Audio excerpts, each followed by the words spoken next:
Right now, I am in marketing. I'm the marketing manager at a credit union.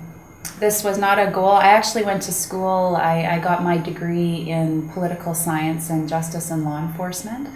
And I think just one of my natural abilities was just business development, sales, marketing. So I've just naturally gravitated towards positions like those.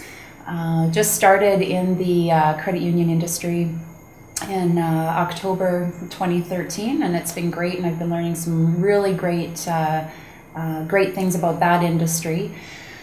But it was a progression. I am where I am today because of a series of other positions and things I've learned along the way. I'm programmed somehow in some way to see opportunity everywhere. I see opportunity everywhere. I see a need.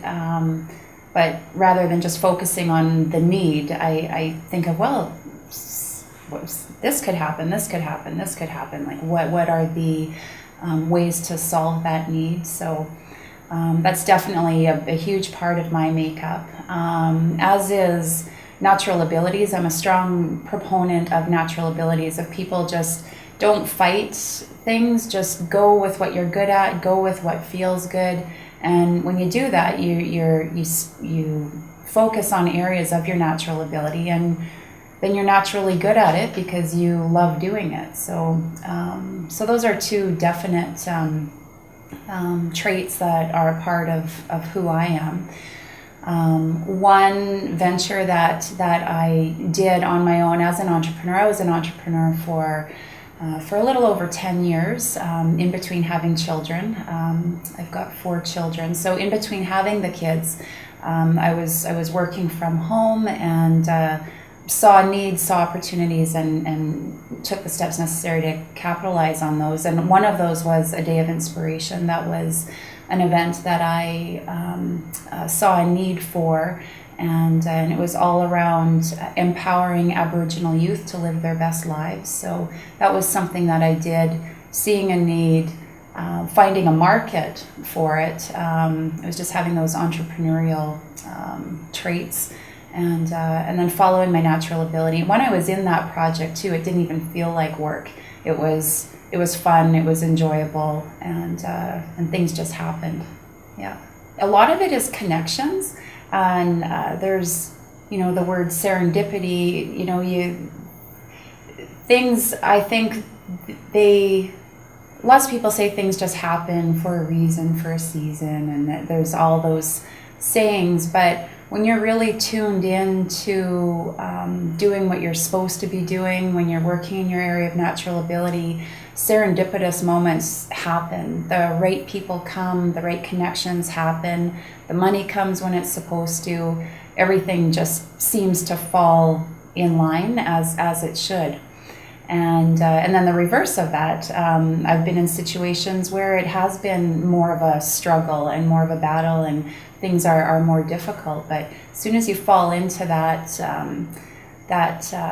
thing that you're supposed to be doing, and you're supposed to be doing it because you feel it. It's fun when you're doing what you're supposed to be doing. You're having a good time. Just remember that it's hard to know this when you're younger. It's hard to know it even as an adult. But at the end of the day, everything works out.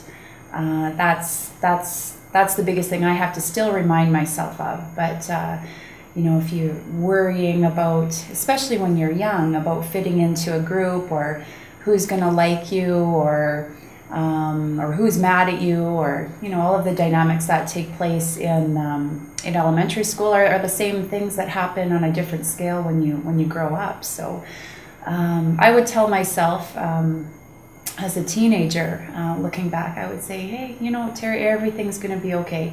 Just keep being yourself. Don't change who you are to fit in or to please anybody. Just stay true to who you are.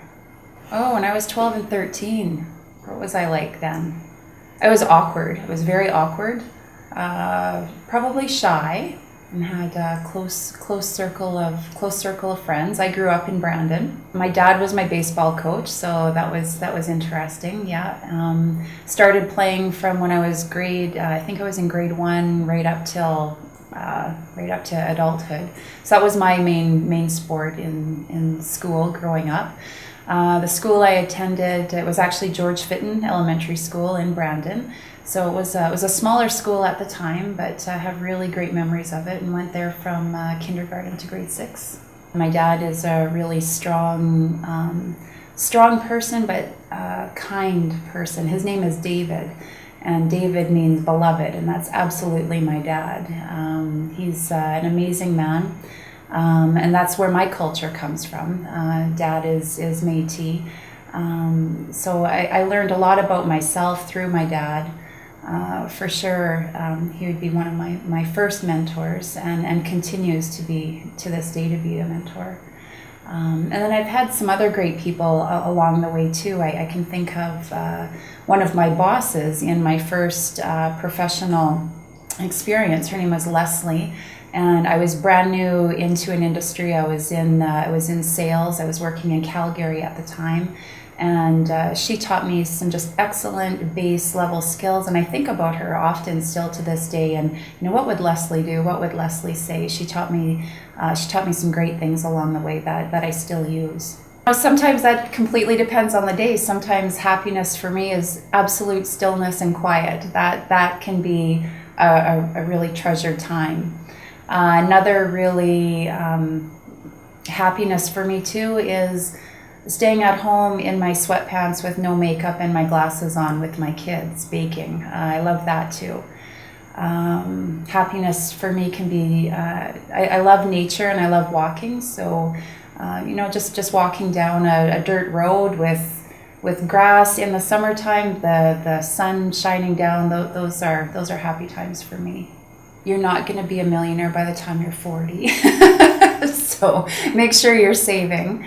I'm just kidding. No, I would absolutely, you can be and do anything you want, but remember to save. The saving is important. But I would tell my grandchildren, same thing I would tell myself as a youngster. I would say just stay true to who you are. You feel good when you're doing good, when you're being good, when you're seeing good. That's when you feel good. So focus on those things that you know are right, and have faith that everything works out in the end, and there's nothing to worry about.